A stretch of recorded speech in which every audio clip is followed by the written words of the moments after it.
Hello दोस्तों, आप सभी का एक बार फिर से स्वागत है अपने YouTube चैनल द एक्सप्रेस पे। और हम लोग पिछली क्लास में पढ़ चुके थे हड़प्पा सभ्यता के बारे में। अब उसके आगे हम लोग देखते हैं कि उसके आगे जो है वैदिक काल पढ़ना है। हड़प्पा के बाद जो है वैदिक काल। तो वैदिक काल या संस्कृति, वैदिक संस्कृति, इसका टाइम पीरियड है 1500 से 600 BC ईसा पूर्व। इसी को आर्यों का काल भी कहते हैं। आर्य का जो अर्थ होता था मतलब श्रेष्ठ। और अब इसमें हम लोग वैदिक काल दो पार्ट में डिवाइड है, ऋग्वैदिक काल में और एक उत्तर वैदिक काल में। तो आज हम लोग केवल ऋग्वैदिक काल का स्रोत क्या है, आर्य समस्या क्या थी, भारत में प्रारंभिक निवास स्थान क्या था, ऋग्वैदिक से परिचय और सामाजिक राजनीतिक आर्थिक जीवन के बारे में, उसके बाद सांस्कृतिक धर्म। तो ये ऋग्वैदिक काल के बारे में आज हम लोग पढ़ेंगे।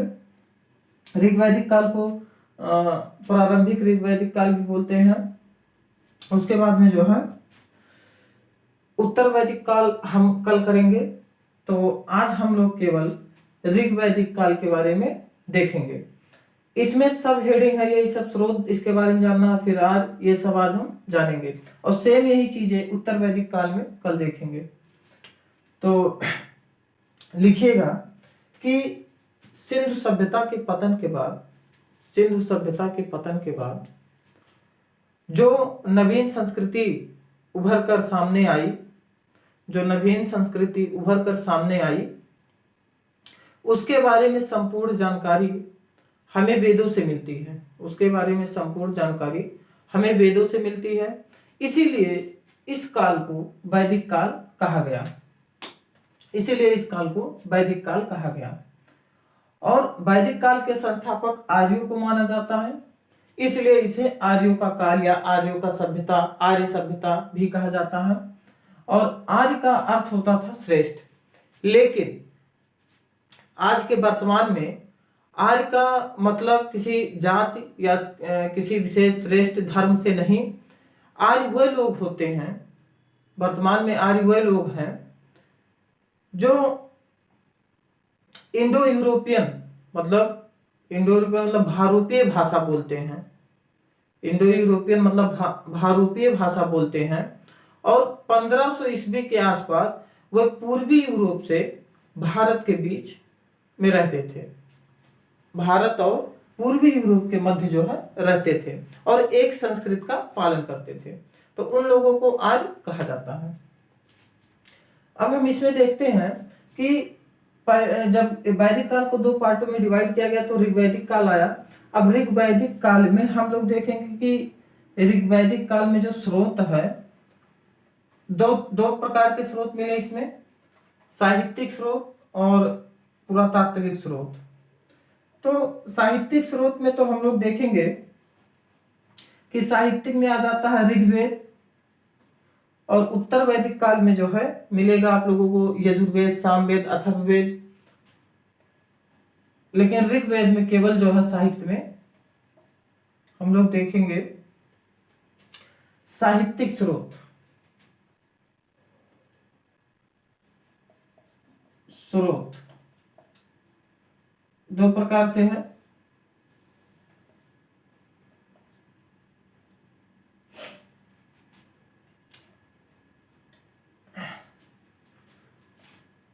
यहां पे हो गया पुरातात्विक स्रोत, पुरातात्विक स्रोत। यहां पे हो गया साहित्यिक स्रोत, साहित्यिक स्रोत, साहित्यिक स्रोत। पुरातात्विक में आ जाता है, पुरातात्विक में हम लोग देखते हैं कि पुरातात्विक में आ जाता है आपका हरियाणा में जो है भगवानपुर, हरियाणा में कई एक जगह है भगवानपुर, वहां से 13 कमरों का मकान मिला, जिसे जो है पंजाब और हरियाणा में जो है ऐसे मकान मिले हैं जिसे जोड़ा जाता है वैदिक काल से।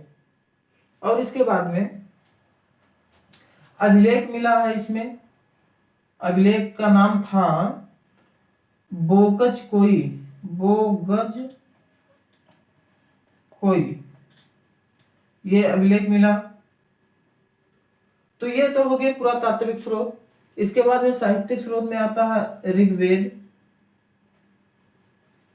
ऋग्वेद ऋग्वेद से हम लोग देखेंगे, और ये हरियाणा बोगज एक पुरातात्विक स्रोत हो गया। अब इसके आगे हम लोग चलते हैं, तो इसके आगे हम लोग देखते हैं कि आर्यों को जैसे पहचान, अब आर्यों के लिए जो विशेषताएं थी जिससे हम लोग पहचाने कि हाँ आर्य यही लोग थे, तो वो हम लोग अब देखते हैं।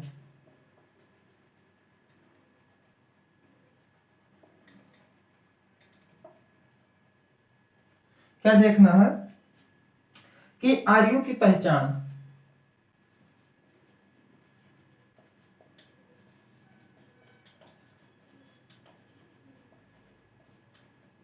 आर्यों की पहचान, आर्यों के पहचानने की जो है विषय में हम लोग देखते हैं।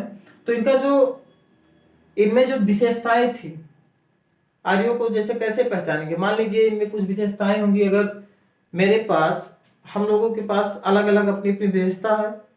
अब मेरी विशेषता क्या है, लोग मुझे अगर जानेंगे तो कैसे जानेंगे, यही कि मैं पढ़ाता हूँ। तो ठीक वैसे ही हम वैदिक काल में देखते हैं कि आर्यों की जो विशेषताएं थे उसी से हम पहचान लेंगे कि आर्यों ने मतलब किस चीज का प्रयोग करते थे, इन सब से जो है पहचानेंगे। तो इनमें कई विशेषताएं थी। जो नंबर एक, ऐसे कई विशेषताएं हैं जो निम्न है। नंबर एक पे घोड़े का प्रयोग, घोड़े का प्रयोग, घोड़े का प्रयोग। दूसरा, युद्ध रथ का प्रयोग,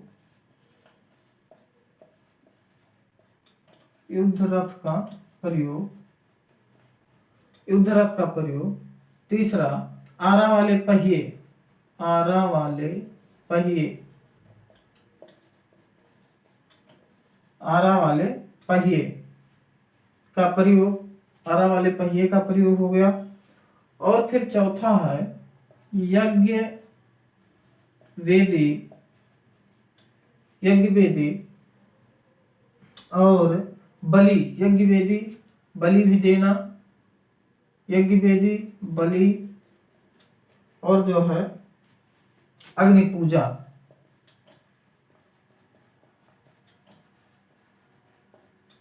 यज्ञ वेदी बलि एवं अग्नि पूजा भी करते थे आज लोग। उसके बाद में सोमरस का पान,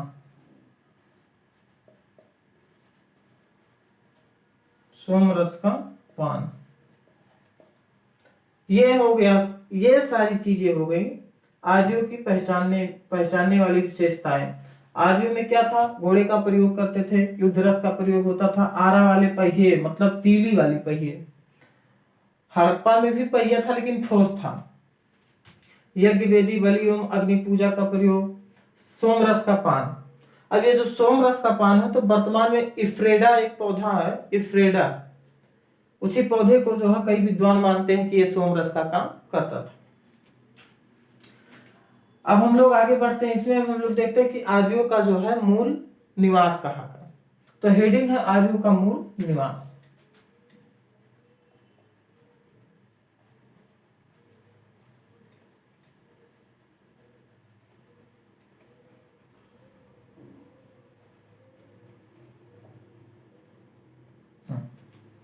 हम लोग देखते हैं आर्यों का मूल निवास।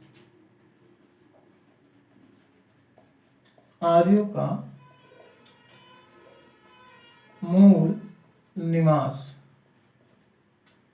आर्यों का मूल निवास। अब इसमें कई विद्वानों ने कई कई अपने अपने मत दिए हैं कि यार यहाँ के थे। तो 3-4 विद्वानों के नाम हम लोग लिखते हैं, जैसे दयानंद सरस्वती। दयानंद सरस्वती जो है वो कहते हैं कि आर्य तिब्बत,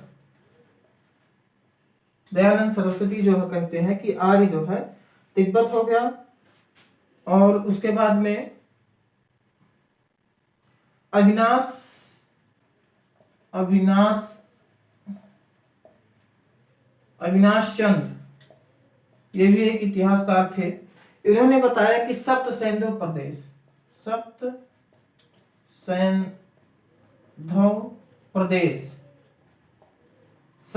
प्रदेश के थे आज। तिलक ने बताया उत्तरी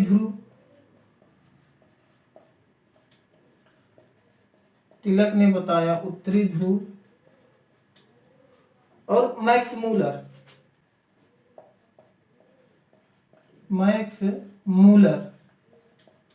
मूलर ये जर्मनी के थे।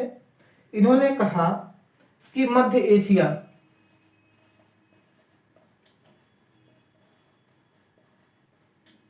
आर्य जो है मध्य एशिया के थे। तो यही जो है मैक्स मूलर वाला सबसे अधिक लोकप्रिय मत है कि ये जो है मध्य एशिया के थे। अब हम लोग इसके आगे बढ़ते हैं। तो ऋग्वेद से परिचय, स्रोत में जो है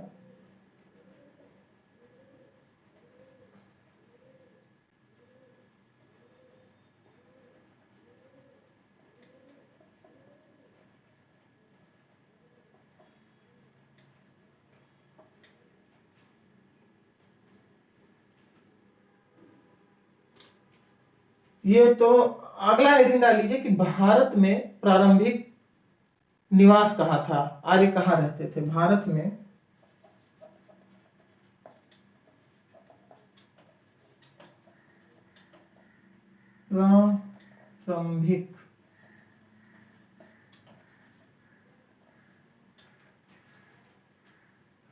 प्रारंभिक निवास,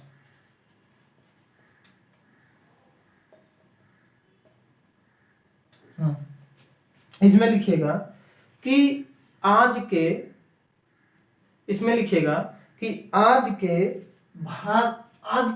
भारत अफगानिस्तान, आज के भारत और अफगानिस्तान में आर्य रहते थे। भारत में जो है पंजाब, हरियाणा के जो है मुख्यतः रहते थे। अफगानिस्तान हो गया। अब इसमें क्या है कि जो वैदिक काल में कुछ नदियां थी, वैदिक काल में भी जो नदियां थी, आज के डेट में भी वो नदियां हैं। और जो भारत में नदियां हैं उनका पहले नाम कुछ दूसरा था, आज भी। तो इन नदियों का जो है ऋग्वेद में चर्चा मिलती है। और ऋग्वेद में ही पंजाब हरियाणा की जो स्थलाकृति, मतलब यहाँ की नदी पर्वत, इन सब का भी जो है उसमें चर्चा मिलती है। तो इसलिए ऐसा माना जाता है कि भारत में जो है मुख्यतः पंजाब और हरियाणा के बीच जो है रहते थे आज। अब हम लोग देखते हैं कि जो ये नदियां थी उनका पुराना नाम क्या है और आज के डेट में जो है क्या नाम है। तो ये हो गया अफगानिस्तान के क्षेत्र, ये हो गया अफगानिस्तान के क्षेत्र, ये हो गया भारत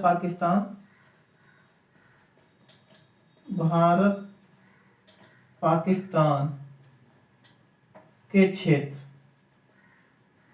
ये हो गया भारत पाकिस्तान के क्षेत्र। तो ये जो क्षेत्र है इसमें नदियों की ही चर्चा हुई है। तो नदियों के बारे में हम लोग जानते हैं कि अफगानिस्तान के जो नदी थी, जैसे गोमल, इसका ये पुराना नाम है गोमल। अब इसका आज के डेट में जो नाम हो गोमती ये है। फिर इसके बाद जो है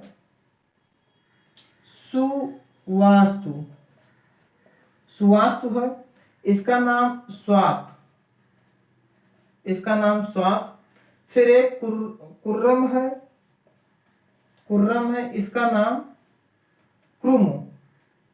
इसका नाम जो है क्रुम। फिर एक कुभा है,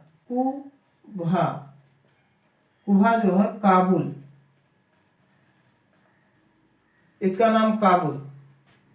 गोमल गोमती, सुवास्तु स्वात, कुर्रम क्रुम, कुभा काबुल, ये तो हो गया अफगानिस्तान में जो है नदियां। फिर हम देखते हैं भारत पाकिस्तान में जो है उसमें कौन कौन सी नदियों का चर्चा मिलता है और आज की डेट में उसका क्या नाम है।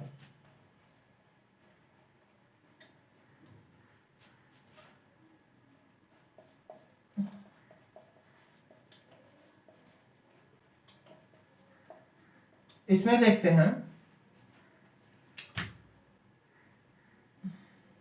प्राचीन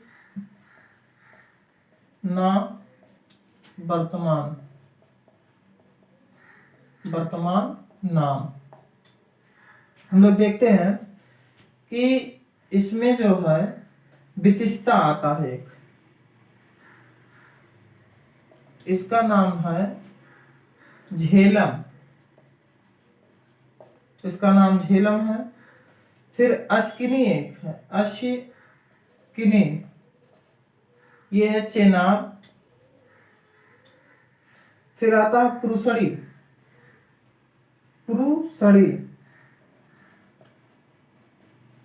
पुरुषड़ी आ जाता है आपका रावी, पुरुषड़ी आ जाता है आपका रावी। उसके बाद आता है व्यासा, मतलब व्यास, व्यासा मतलब व्यास। और शत्रुधि मतलब सतलज, उसके बाद सरस्वती जो है वो विलुप्त हो गई है। सरस्वती भी नदी थी, उसका पुराना नाम था जो है सरस्वती नदी तमा, ये विलुप्त है। और एक नदी और है सिंधु, सिंधु का जो है इसका नाम वही था, आज भी वही है। सिंधु में जो है ये ऋग्वेद में सबसे अधिक बार चर्चा, नदियों में जो है सबसे अधिक चर्चा सिंधु की ऋग्वेद में। तो ये तो हो गए जो पुरानी नाम थी। और आज के नाम में क्या चेंजेस हैं। सिंधु का सिंधु है, वितस्ता, झेलम, अश्किनी, चेनाब, पुरुषड़ी, रावी, व्यसा, व्यास, शतुद्री, सतलज, नदीतमा जो सरस्वती नदी थे विलुप्त है। फिर हम लोग देखते हैं इसमें कि आर्य जो है, आर्यों ने हिमालय को हिमवंत तथा मुजवंत, आर्यों ने हिमालय को हिमवंत तथा मुजवंत भी कहा है। और ऋग्वैदिक काल में आर्यों को भारत के भीतरी क्षेत्रों के बारे में कोई जानकारी नहीं थी, वो परिचित नहीं थे भीतरी क्षेत्रों से। गंगा यमुना 1 से 2 बार ही चर्चा हुई है ऋग्वेद में। उसके बाद में विंध्य पर्वत, नर्मदा नदी का उल्लेख नहीं मिला है। वह अरब सागर और बंगाल की खाड़ी से भी परिचित नहीं थे, अरब सागर और बंगाल की खाड़ी से भी परिचित नहीं थे। अब हम लोग इसके आगे बढ़ते हैं। इसके आगे हम लोग देखते हैं ऋग्वेद से परिचय, जो स्रोत है ऋग्वेद से परिचय, ऋग्वेद से परिचय। रचना, ऋग्वेद की रचना अगर हम लोग देखें तो महर्षि कृष्ण द्वैपायन, महर्षि कृष्ण द्वैपायन वेद व्यास, रचना महर्षि कृष्ण द्वैपायन वेद व्यास ने मूलतः की थी। ऋग्वेद की रचना महर्षि कृष्ण द्वैपायन वेद व्यास ने मूलतः की थी। अब ये जो ऋग्वेद है, ऋग्वेद देवताओं की स्तुति के तुलना में लिखी गई ग्रंथ है। और ये जो है पुजारी, ऋग्वेद की रचना जो है पुजारी परिवार द्वारा संग्रहित किया गया था, पुजारी परिवार द्वारा संग्रहित किया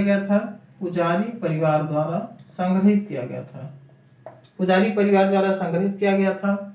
इसमें 1028 सूक्त, इसमें जो है 1028 सूक्त एवं 250 से 300 शब्द इंडो यूरोपियन मतलब भारोपीय शब्द, 250 से 300 भारोपीय शब्द मिलते हैं।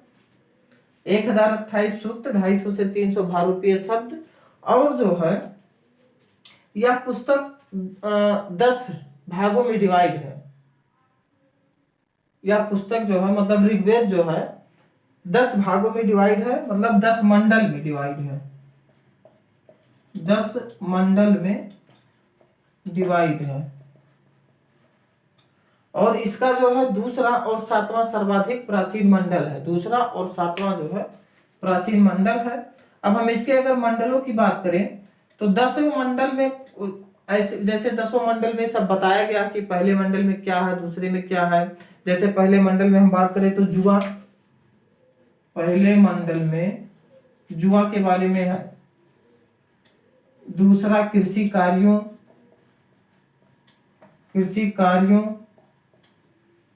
दूसरा कृषि कार्यों में। और तीसरा जो मंडल है, तीसरे मंडल में जो है वो ये तीसरे मंडल में गायत्री मंत्र का उल्लेख है। तीसरे मंडल में जो है गायत्री मंत्र का उल्लेख है, गायत्री मंत्र का उल्लेख। तीसरे मंडल में गायत्री मंत्र का उल्लेख है। और गायत्री मंत्र का रचना विश्वामित्र, गायत्री मंत्र का रचना विश्वामित्र ने किया था। तो ऐसे ये 10 जो मंडल है उसमें कुछ ना कुछ बातें कही गई हैं। 10 मंडल आप बुक में मिल जाएगा, जो भी आप बुक पढ़ेंगे उसमें मिल जाएगा। फिर अब हम लोग आते हैं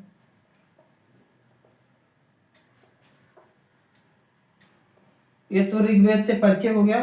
फिर हम लोग देखते हैं कि ऋग्वेद में उनका समाज कैसा था, सामाजिक जीवन।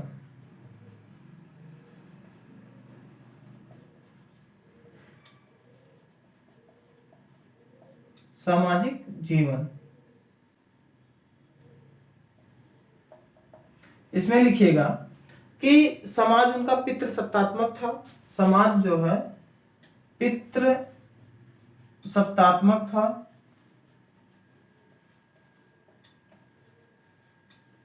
पितृ सत्तात्मक था। कई कई घरों के समूह को, मतलब ये कई घरों के समूह को बिस बोला जाता था। और ये कबीलाई समाज था, जनजातीय या कबीलाई समाज थे।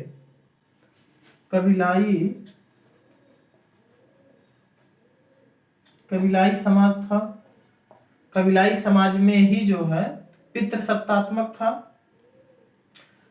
और जो है 20 कई घरों के ग्रुप को जो है 20 बोले थे, तो 20 कबीले में सब लोग रहते थे। और इनका जो समाज था वो 3 में डिवाइड था। समाज इनका 3 में डिवाइड था। एक हो गया आपका योद्धा, एक हो गया योद्धा, और दूसरा जो है योद्धा हो गया, और ये पुरोहित हो गया, योद्धा पुरोहित। उसके बाद सामान्य लोग।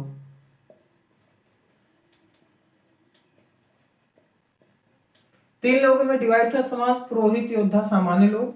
और परिवार की संकल्पना थी, परिवार की संकल्पना थी। अब इसमें हम लोग देखते हैं कि इनके समाज में स्त्रियों की दशा कैसी थी।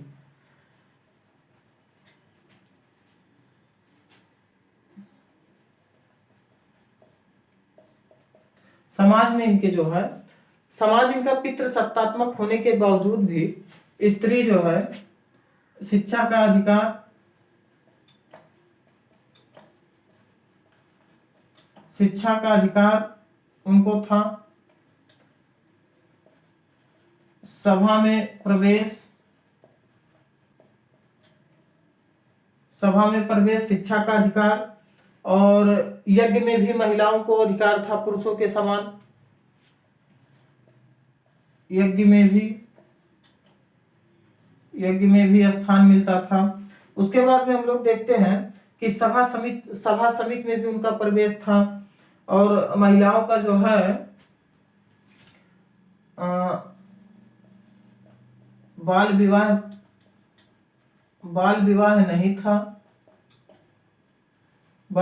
नहीं था। उसके बाद जो हम लोग देखते हैं कि बहुपत्नित्व और बहुपत्नित्वाद दोनों था, मतलब एक से अधिक शादियां कर सकते थे। अगर मान लीजिए औरत विधवा हो जाती थी तो शादी कर सकती थी, तो उसी को जो है बोला जाता है कि नियोग प्रथा विद्यमान थी। नियोग का मतलब यही होता कि जैसे अगर पति एक्सपायर हो गया है, विधवा हो गई, तो शादी कर सकती है, तो नियोग प्रथा भी था। और समाज में इनकी जो है चर्चा मिलती है कि सामाजिक संघर्ष भी होते थे। तो सामाजिक संघर्ष में जो है कुछ लोग बोलते थे कि हम आर्य अनार्य दोनों में जो है संघर्ष होता था। तो इसमें सबसे ज्यादा जो प्रसिद्ध है वो राजयज्ञ का युद्ध होता है, उसका नाम था 10 राग युद्ध। जो इनमें सामाजिक संघर्ष था, उसमें सबसे जो प्रसिद्ध है वो 10 राग युद्ध। ये सबसे पहला युद्ध था भारत में, जो है सबसे प्राचीन पहला युद्ध। इसमें जो है 10 राजाओं ने युद्ध किया था, और एक जो है युद्ध में भरत कबीला विजयी हुआ था। एक कबीला था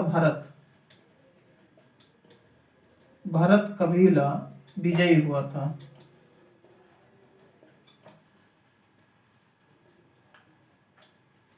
भरत कबीला विजयी हुआ था। अब हम लोग देखते हैं इनका राजनीतिक जीवन।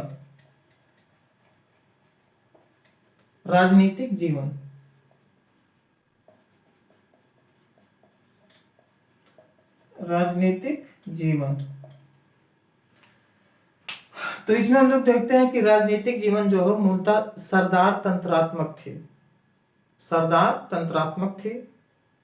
प्रजातंत्र नहीं था यहाँ, सरदार तंत्रात्मक थे। मतलब कहने का ये है कि कबीले का मुखिया सरदार होता था, जो राजा एवं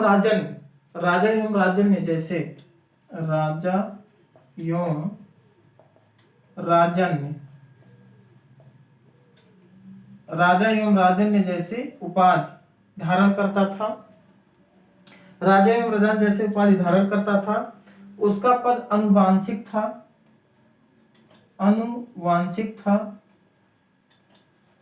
अनुवांशिक था, लेकिन इसकी हैसियत जो होती थी वो वास्तविक राजा की जैसे नहीं थी, क्योंकि इसके पास निजी सेना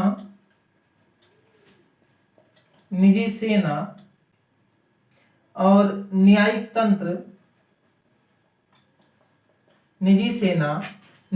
तंत्र और अधिकारी तंत्र नहीं था। पुरोहित एवं सेनानी जैसे अधिकारियों का चर्चा मिलती है, लेकिन इनका इतना बहुत खास महत्व नहीं था। और जो सरदार होते थे वो कबीलों पे मतलब कर नहीं लगाते थे। कबीले लोग अपनी स्वेच्छा से, उनकी मर्जी होती थी, वो स्वेच्छा से बलि मतलब भेंट देते थे। और इनके राजनीति में प्रजातांत्रिक परिषदें भी थी। प्रजातांत्रिक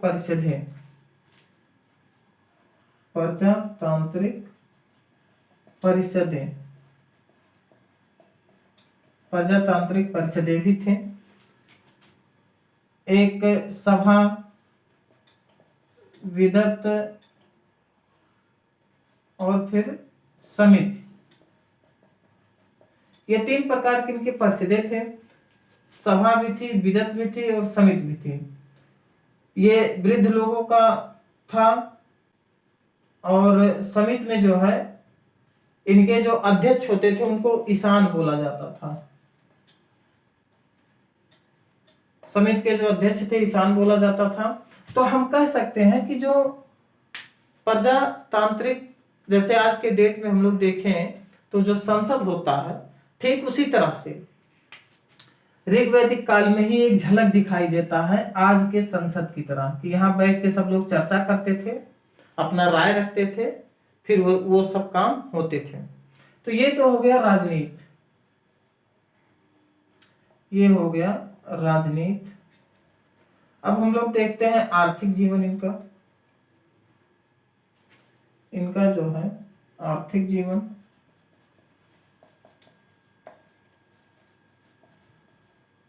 आर्थिक जीवन, अब आर्थिक जीवन में आपका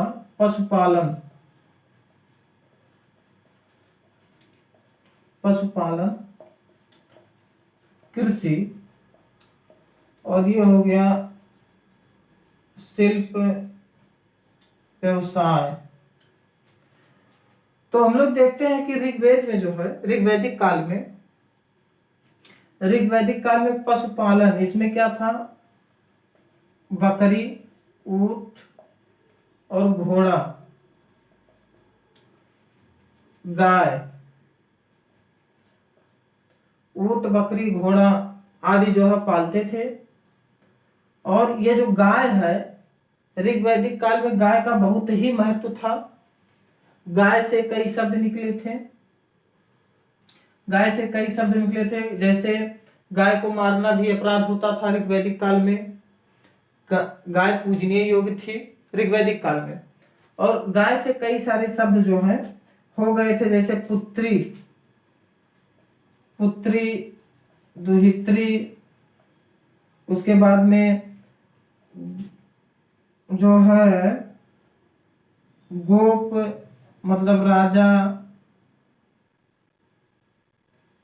गोमध मतलब धनी व्यक्ति। तो ऐसे 3-4 इससे जो है गाय से शब्द बन गए थे, क्योंकि गाय का जो है बहुत ही महत्व था ऋग्वैदिक में। कृषि की बात करें हम तो ऋग्वैदिक काल में सबसे जो प्रमुख फसल थी वो जौ थी, सबसे प्रमुख फसल जौ थी। और ये लोग उगाई, बुआई, कटाई सब जानते थे, लेकिन कृषि जो है इनका सेकेंडरी था। पहले पे पशुपालन था, कृषि जो है सेकंड पे था आर्थिक जीवन में। लेकिन हड़प्पा में क्या था, हड़प्पा में कृषि था पहले पे। उसके बाद शिल्प पे बात करें तो सोना, चांदी, कांसा, इन सब से जो है रत्नकार, मतलब इन सब का जो रत्न वगैरह बनाते, रत्नकार, फिर मृदभांड बनाने वाले कुम्हार आदि की चर्चा मिलती है। और इसमें जो है ऋग्वैदिक काल में अयस शब्द मिलता है। इसका मतलब होता है, का अर्थ जो है, अयस शब्द का अर्थ गैर लौह धातु, मतलब ऋग्वैदिक काल में जो है लोहे का ज्ञान अभी यहाँ भी नहीं था। लोहे का ज्ञान उत्तर वैदिक काल में होगा, तो वो हम देखेंगे कि वहां कौन सा शब्द आता था। ये हो गया इनका आर्थिक जीवन। अब हम लोग देखते हैं सांस्कृतिक धर्म। सांस्कृतिक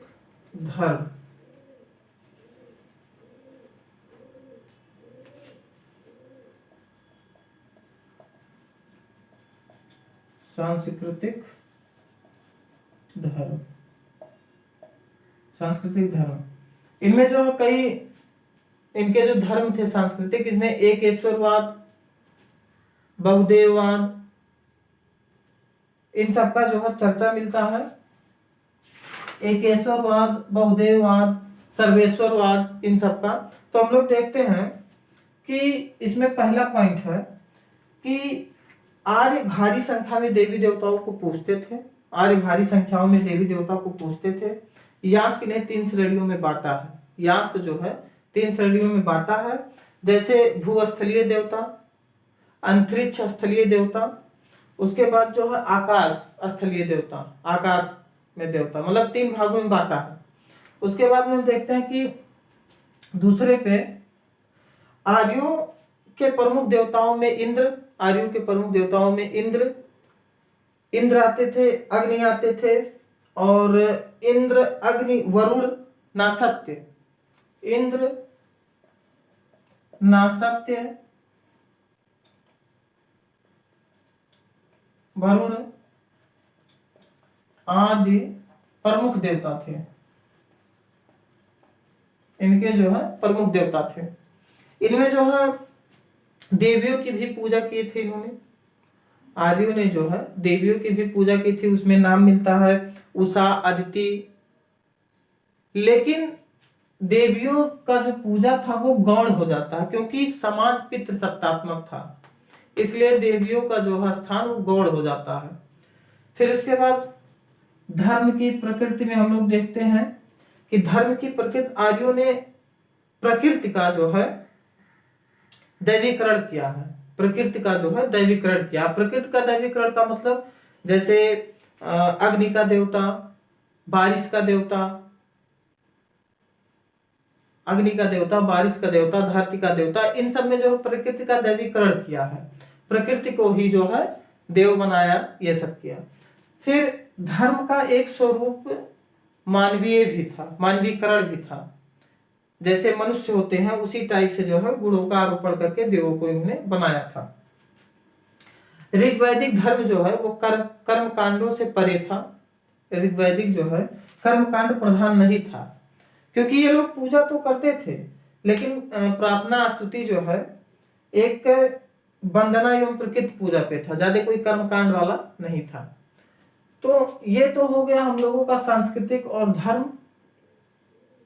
अब हम लोग कल देखेंगे कि उत्तर वैदिक जो है काल में उनका सामाजिक जीवन, आर्थिक जीवन, राजनीतिक जीवन, समाज उनका कैसा था, आर्थिक, फिर उनका भी सांस्कृतिक देखेंगे। तो हम लोग कल देखेंगे उत्तर वैदिक काल। आज के लिए इतना ही, धन्यवाद।